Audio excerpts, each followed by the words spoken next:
Yes. Yes, we can hear you. It's okay. Okay. Because I'm in Milton Keynes here, so I can only use my telephone. Yeah. Good morning, everybody.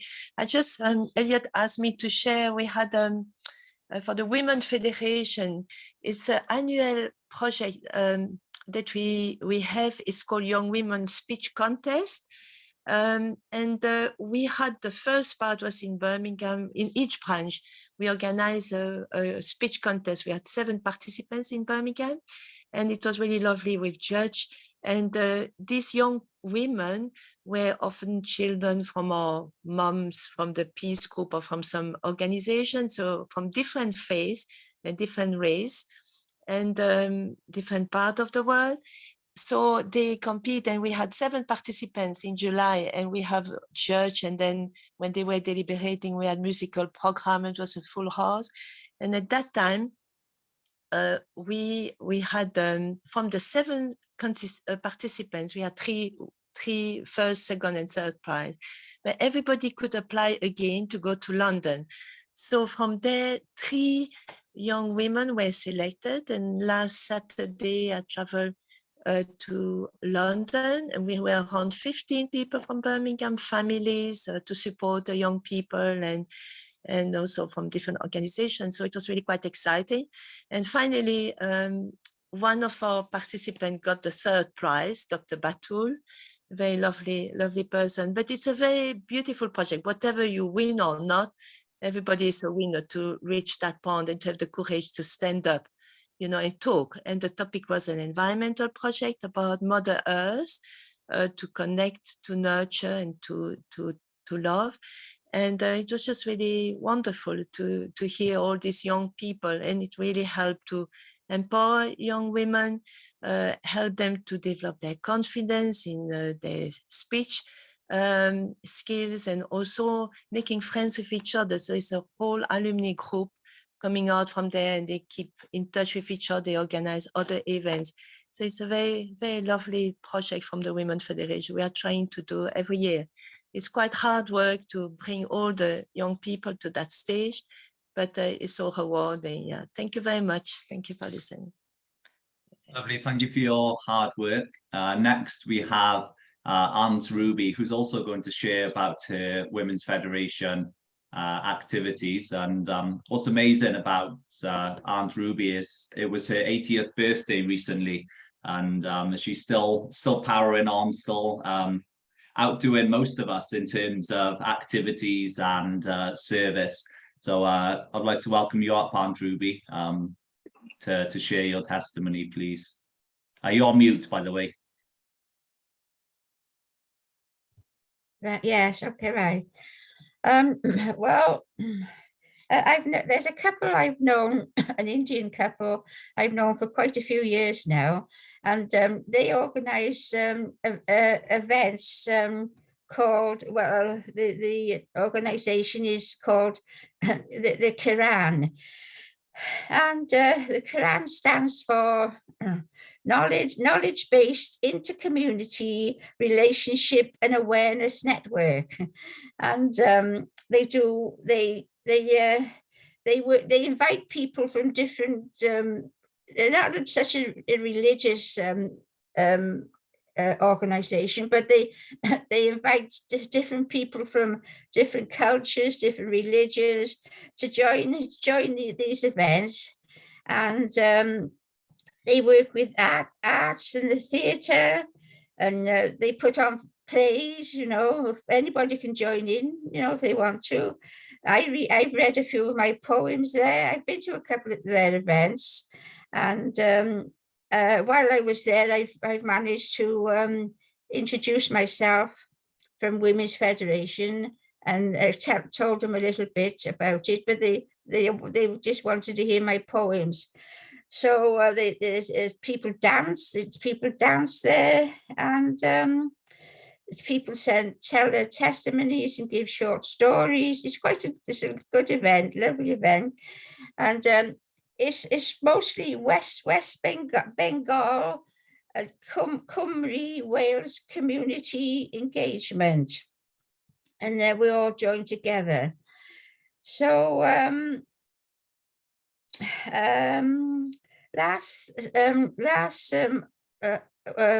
a week last Saturday, on the 8th of October, they invited me to come and join them to talk about future events. You know, they invited me on their committee, which I was, you know, humbled about. And anyway, when I arrived there, I was so amazed of the people that I met.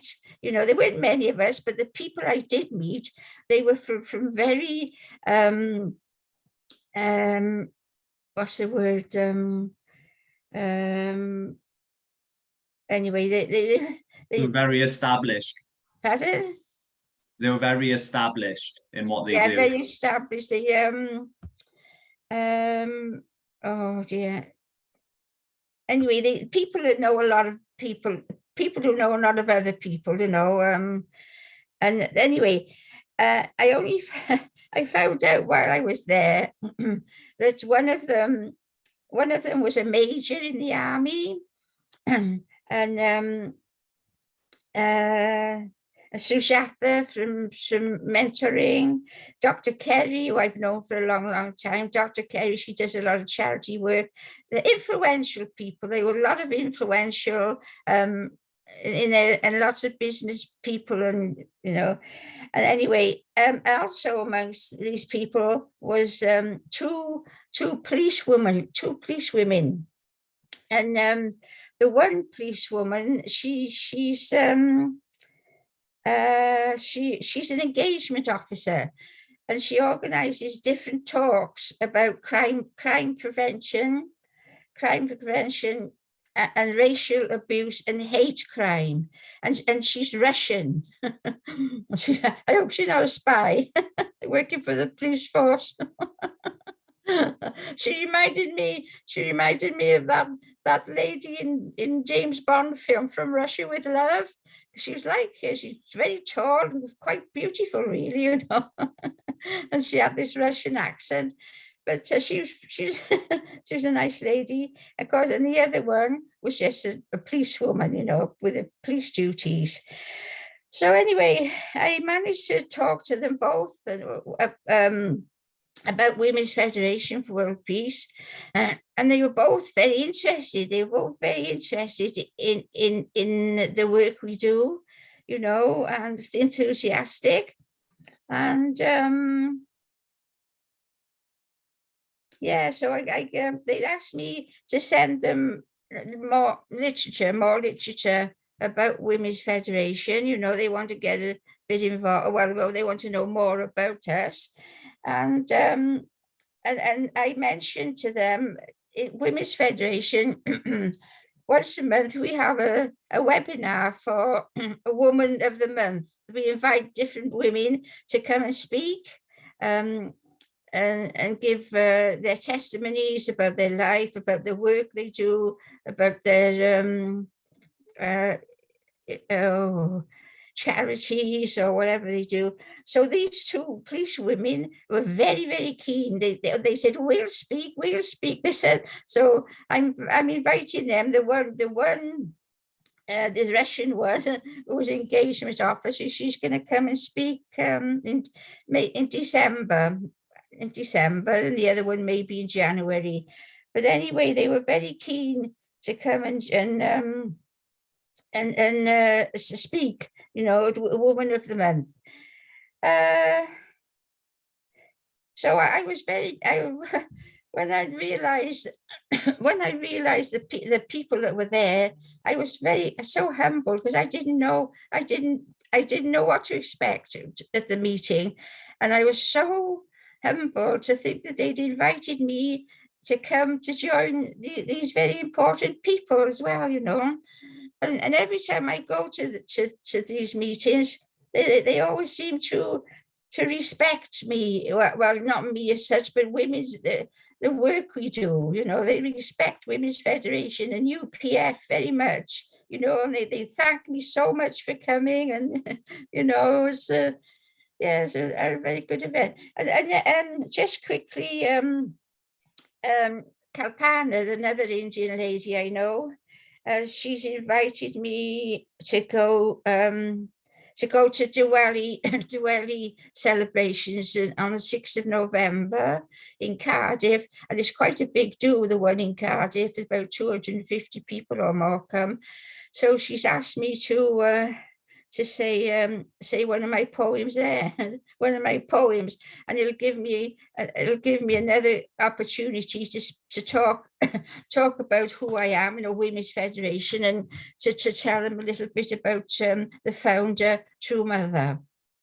So that's Lovely. it. Thank you so much, Aunt Ruby, and good luck. And yeah, I'm always inspired to hear how much you do, and I hope your poem is a hit, which I'm sure it will be.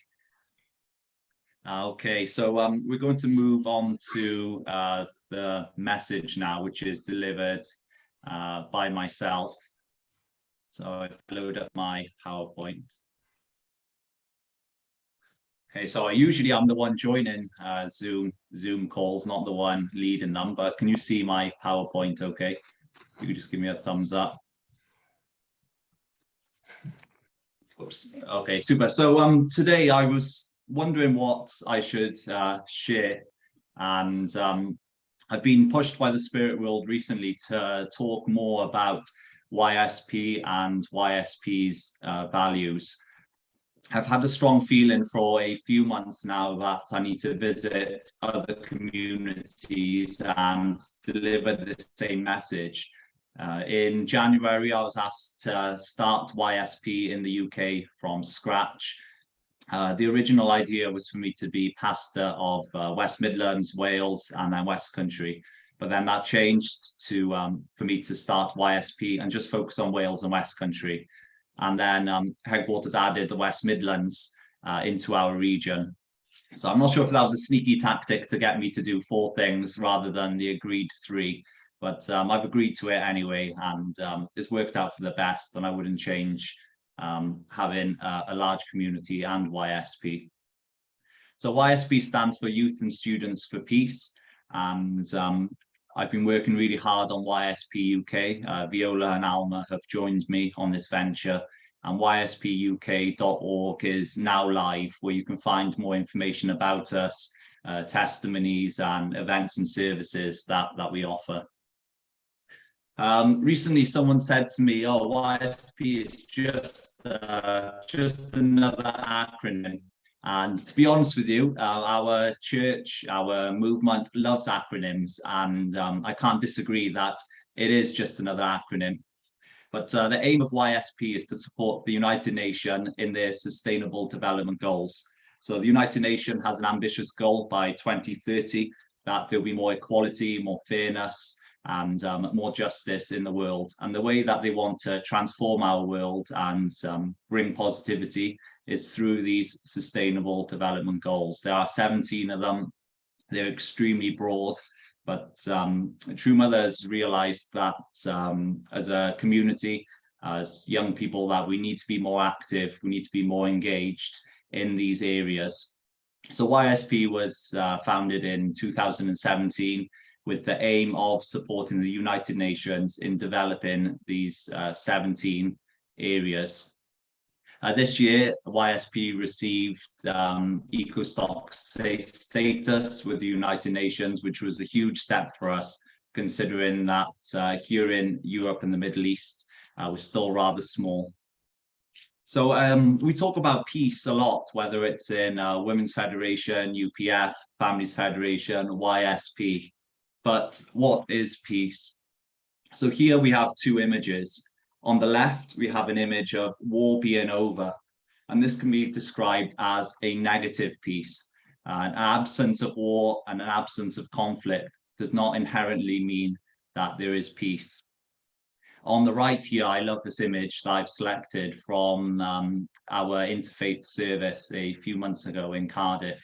As you can see, we have Ruby in the middle, Marcus, who gave the sermon here in Wales, my lovely wife Kyan, we have 2 guests, and then my dad there doing the water ceremony. And this can be described as positive peace.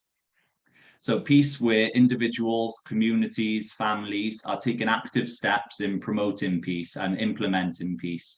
And the key difference here is that peace is something that is active. Peace is not sedentary. Peace is not dormant. Peace is not neutral, but peace is something positive that takes action and that needs us to take steps towards. Okay, so peace is not just an absence of conflict. And interestingly, there is roughly 464 million, 464 billion US dollars in the world in terms of wealth.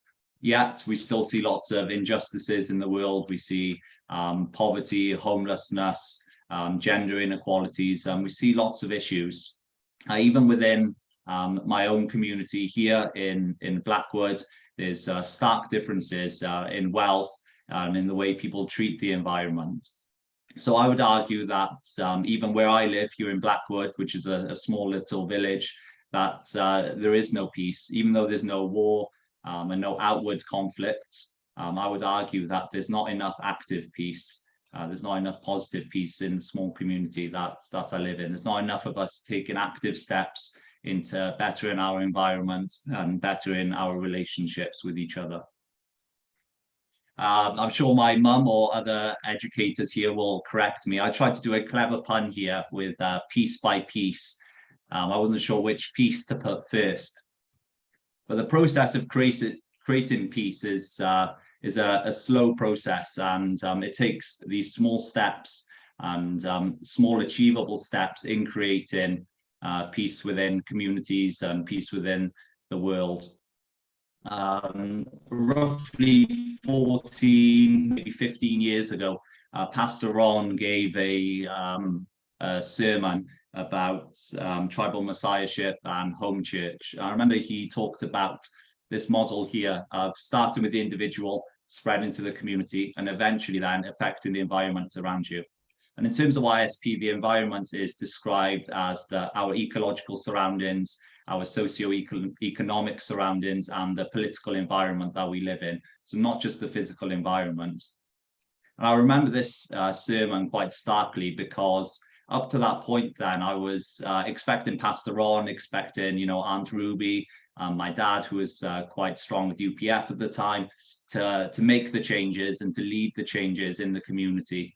And often I would get frustrated at the church, so to speak, for not doing enough, not promoting enough change. But when Pastor Ron gave this talk, I really realized that it starts with the individual to make a decision, to learn, to better themselves, and then to gather with a community of like-minded individuals then who can create an impact on the environment. And what we have today, we have 25 families joining together via Zoom. And I think often we're quite critical of ourselves, and we see ourselves as very small and perhaps still stuck at the individual level. But when we think about this, it's arguable that we're already at the community level. There's 25 of us on this call who have a vision of peace. There's 25 of us who are peace-loving sisters and sons who recognize that we're part of something larger. So actually, we've come a really long way, and we need to be proud of that and gather together and start working on the environment around us in whichever areas that we choose to do so. So I'd like to give a short reading now from True Father. If we view the world from the perspective of the creator of all things in the universe, that is, through God's eyes of true love, then we can see that the world is one entity, despite differences of race, religion, language, philosophy, and so forth. When young people dedicate themselves to sacrifice and service based on God's true love, then they can start to solve the world's problems, such as poverty and hunger. In addition, they can begin to heal the wounds caused by differences in economic standards and feelings of animosity and hatred arising from different historical experiences. Oh, sorry, I need to move you guys so I can read this. In a time when everything needs to be renewed, those who cannot renew themselves will decline and ultimately perish. A seed that fails to sprout at the appropriate time decays. When the new morning comes, we have to put on a new set of clothes. when the new season arrives, we have to arrange a new living environment for ourselves. What is most important here is that we need to renew ourselves, as true love involves loving even those who are difficult to love. From this definition, we can acquire a clear sense of direction to combat the challenges of enmity and hostility. The philosophical tension between freedom and equality also can be resolved in the environment of true love. So the time to act is now. I remember my grandmother, Marina, I used to talk about, she used to mention this quite a lot, that in the time of Jesus, would she actually stand up for Jesus when he was being crucified, or would she be too scared to do so? We're in a similar time now, the time of the second coming, the time of the Messiah. So the time really is now for us to act and to change the environment that we live in. I was in Korea this summer, and this word hyojong was thrown around a lot. And Reverend Batsuda from Japan, he is the international president for YSP, and he invited me along with a few other leaders, more important leaders than myself, for a coffee and to discuss YSP's future and YSP's plan. I was completely out of place in this meeting. You know, I'm not someone important. I'm not a regional leader of anything. I was just asked to start YSP from scratch here in the UK. So I was sitting next to some amazing, you know, YSP regional leaders. I forgot the brother's name, but super inspiring. So last year in the Philippines alone, they had 13,000 participants in YSP activities. And, you know, he was sharing about this, and I've had a measly roughly 110 this year. So yeah, a real stark difference between the leaders there and myself. Reverend Matsuda was talking about hyojung and how we need to implement more hyojung. And my thoughts to myself, I was too scared to say them out loud, was what the hell is hyojung? What does this mean? I didn't have any idea at the time. I remember I was speaking to Jonathan Earl, and I said to him, you know, I'm really not that religious. And what I meant by that is when leaders mention, you know, this Korean terminology, I just don't quite get it immediately. I don't know if it's just me, but even though I'm half Asian, I'm quite white, I'm quite Welsh. I don't automatically connect to this Korean terminology instantly. But I felt it was important to try and understand this. So hyojung can be translated into filial heart. And even that, it takes even more breaking down and thinking and prayer and thought. Because intellectually, to be filial means to serve, to give, and to be obedient. But I know that this idea of obedience can have negative connotations in the context of church, spirituality, and religion, where people feel like if you're being obedient, you're being controlled. But to be filial is more than that. It's softer than that. It has connotations of family. It has connotations of lineage. So really, to have hyojung is to create loving families, loving environments, and to serve. If we talk about heart, where we learn to develop our hearts really is in the family and this culture of family. So for me, hyojung is developing a heartistic care for other people around me through family. And the beauty of family is that we can develop our hearts intergenerationally, I guess. So as we develop our families and develop our lineage, we're growing our heart even more. As a pastor, I really want the members of my congregation to do better than me. As a brother, I want my siblings to be more successful than me when they reach my age. As a former teacher, when I was teaching, I want the kids to be better than me. I want them to exceed my knowledge. And for me, that is hyojung, where we develop families and we want our offspring, the people around us, to develop their hearts more than we have done. And I think then through time, we can see change through this idea of lineage and this idea of developing heart. So YSP outlines 4 ways in which peace can be developed, and these are called the peace design principles. The first is to belong to one family, where the family is a safe place where we can learn to love, we can replicate relationships, and we can learn from each other. Secondly, we need to relate as 2 partners between man and woman. I was a bit unsure when I first heard this, because YSP's aims are community activities and training. So for us, YSP within the UME region avoids theology and church terminologies, so to speak. But for me, this actually does make sense, because our partners really do help us to love more. We can see our faults through our partners, and that is a place where we can replicate love. And if we can love our partner, then we can love others around us. A key aspect of creating peace is the recognition of growing through 3 stages as defined in the divine principle. If we can't grow, then we can't give. And I love this last peace design principle, which is the dance in 4 directions. And I will touch on that on the next slide. So here we see the 4-position foundation, and I have a love-hate relationship with this diagram. I hate it because it's so simple, and that doesn't do its meaning and application justice. And another reason why I don't like it is because I feel like when I've heard it in lectures, its importance is underplayed and its practical application is underplayed.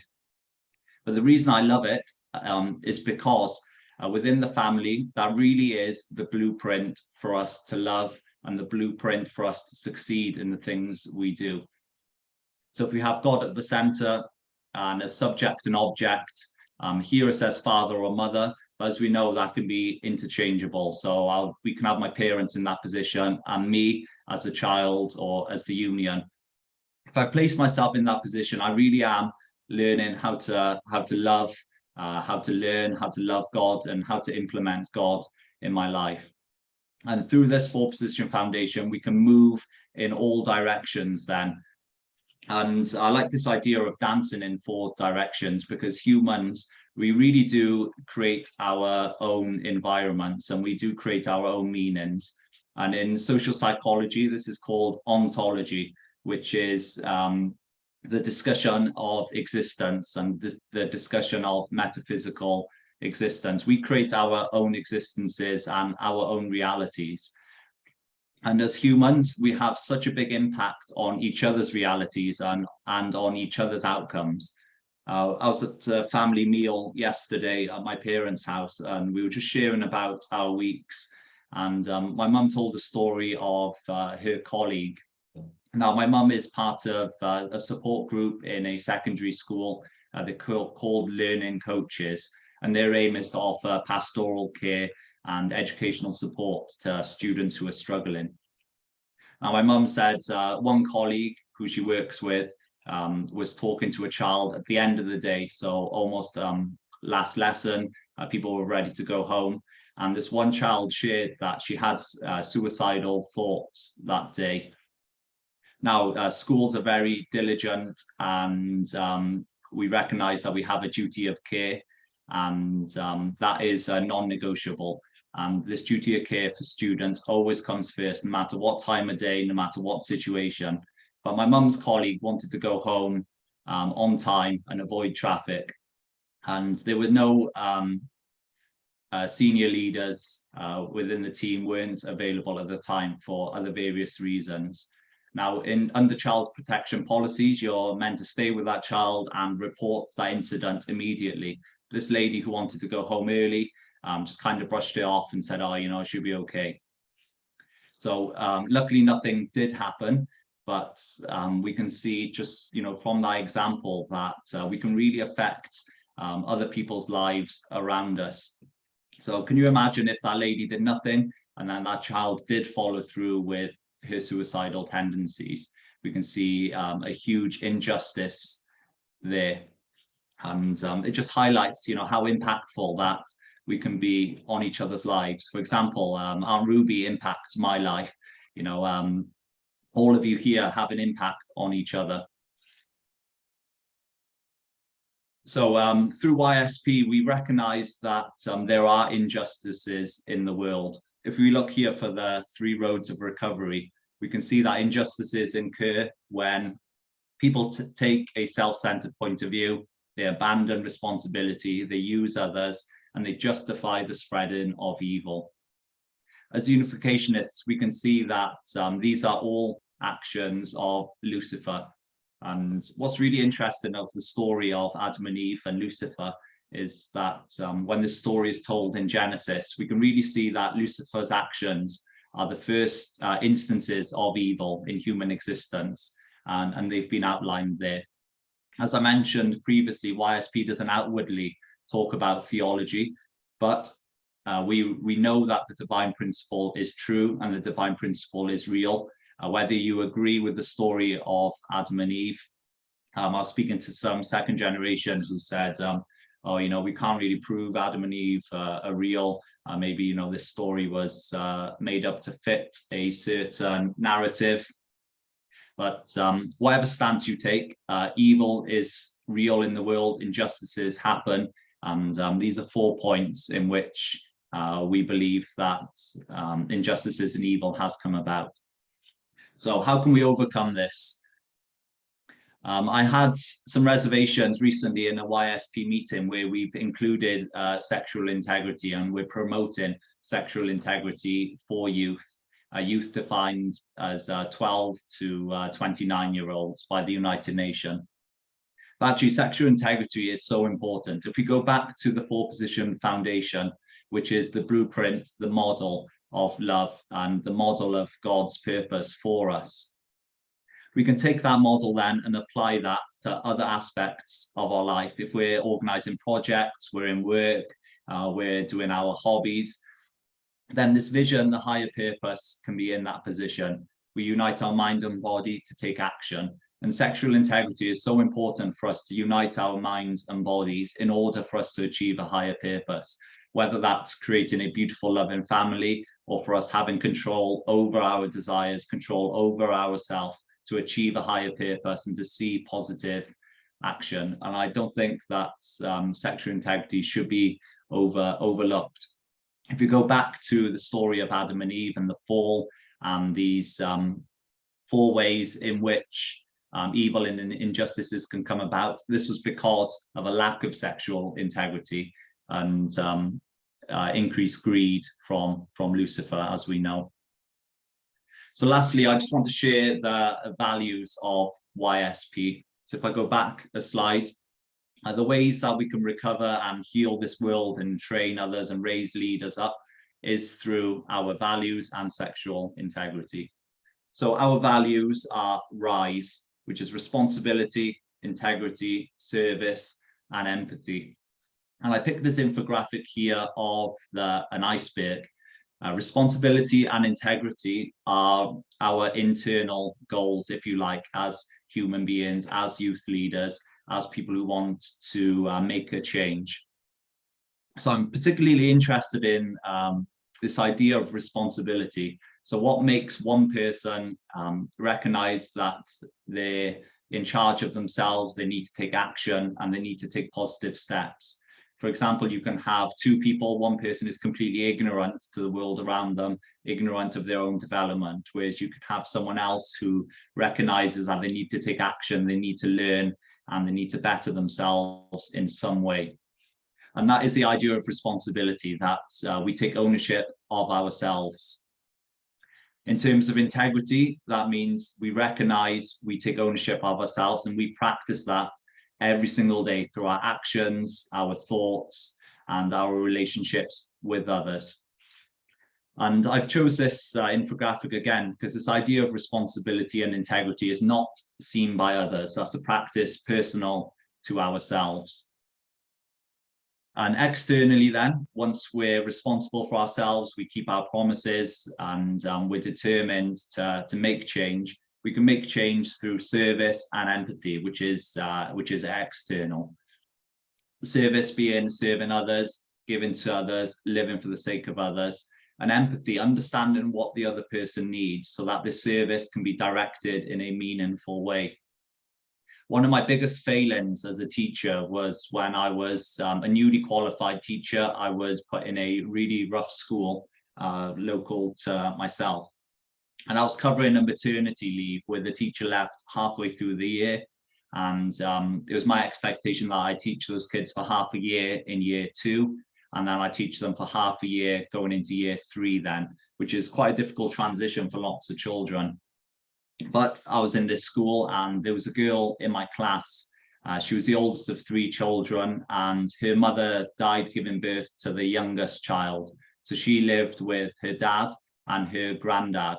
There was no grandmother in the picture. Now, the teacher I replaced for this maternity cover was a lady, and this particular young girl needed lots of motherly love and was very attached to this teacher. So me coming in as a new teacher, an inexperienced teacher, was very difficult for her. Now, my goal was to try and serve her as much as possible, to try and provide for her, to give her an education. She really didn't respond to me at all. She used to hide under the table, she used to swear at me, and not engage in her work. And I raised this point to my head teacher during the meeting, and she said, just treat her like any other child, follow the behavior management policy. So I ended up having to give her lots of sanctions, keep her in at break time for not doing her work, and so on and so forth. Recently, I was doing a 5-kilometer run every day as part of a mini triathlon as a fundraiser for a family within our community. And I saw this girl actually when I was running, and I think about her actually quite a lot, because this is my biggest failings as a teacher, that I wasn't able to have empathy and I wasn't able to direct my service in the way that she needed.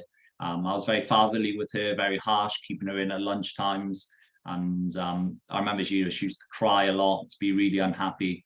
And I really did fail her as a teacher and as a guide, all because I wanted to serve. I had integrity and responsibility as a teacher, but that empathy was not there. It was not directed in the way that it should be. So it seems like a bit of an odd choice to put empathy as one of our core values, and it looks like it fits nicely with the word RISE, but it's so important that the service we offer is directed in a way that which it benefits other people. Interestingly, for service and empathy, there's a reliance on others. So we can have responsibility, we can have integrity, but this does not have meaning without other people, without cooperation, without developing this 4-position foundation with other people to achieve a goal. So it's really important that we connect ourselves internally and externally to others. And I wanted to raise this point because I feel like as a church community, often we're looking up at God or looking forward, and all of a sudden we come to the point where we think, oh, where are the young leaders? Where are the leaders for tomorrow? But I wanted to raise this point that I really hope that we can work together more, have greater cooperation between the old generation, the younger generation. We can have greater cooperation between our, Women's Federation, YSP, UPF, and all these other acronyms and organizations. Just as a closing point as well, I wanted to mention that by having RISE, by having responsibility, integrity, and service and empathy for others, we can achieve that in our jobs, in our daily lives, in our hobbies. So I really want to encourage everyone that this talk today, does not mean we have to drop everything we're doing and all become pastors, all become assistant pastors, national leaders. Suddenly everyone take up Women's Federation or UPF. No, it means that we have to find our path. We have to find what we're good at, our expertise, and whatever we choose, whatever sector we're in, that we apply these principles of responsibility, integrity, service, empathy. Why? To make a positive difference in the lives of people around us, promoting positive peace, promoting love and goodness, which comes from God ultimately. So thank you very much for listening to my talk. I'll play some reflection music for us now.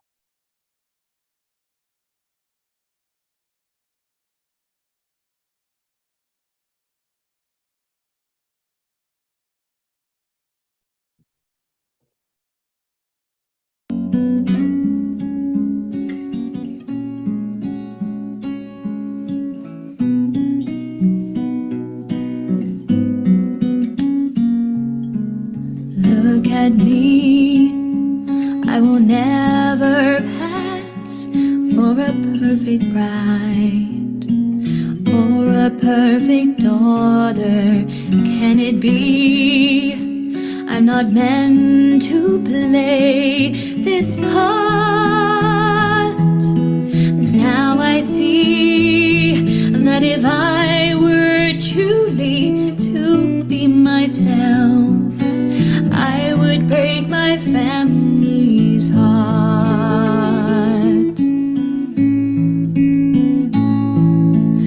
Who is that girl I see staring straight back at me?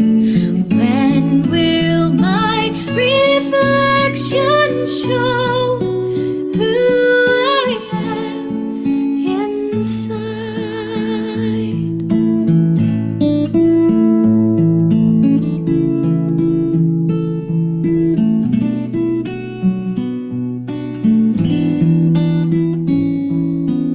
I am now in a world where I have to hide my heart and what I believe in, but somehow I will show the world what's inside my heart and be loved for who I am.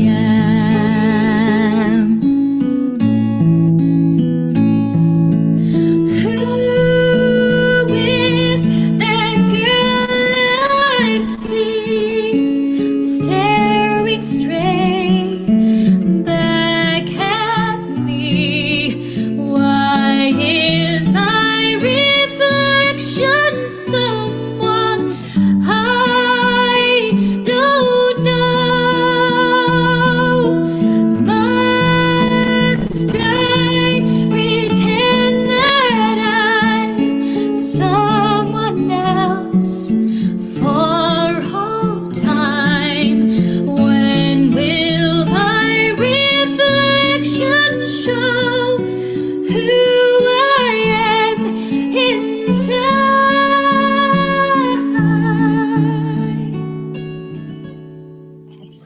When will my reflection show who I am inside?